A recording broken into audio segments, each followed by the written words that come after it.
We're all addicted to our phones. We all have a very big problem. We really do. And those things are pulling our attention away from each other. Well, you Yes. literally see families sitting around at a restaurant or sitting around the living room, each on their own devices. So addiction really has a lot to do with dopamine. So I'll kind of explain a little bit what's going on in the brain. So none of us have to wait for anything anymore. So it's really changing the way our brains are wired. It's Right. changing our expectations, and it's changing the way we relate to each other and to ourselves. So it's causing us to constantly pleasure seek, which is a very Got big it. problem.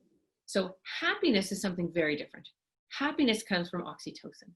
It comes from Mhm. serotonin.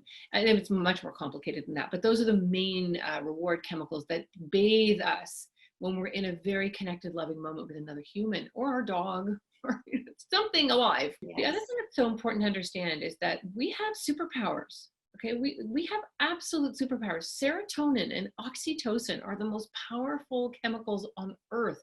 That warm feeling you get when you look at your child, when two people are in love for the first 2 months, nothing Mhm. else matters. We're constantly teaching our children that if you're uncomfortable, I can Mhm. solve that problem immediately with some kind of device or distraction.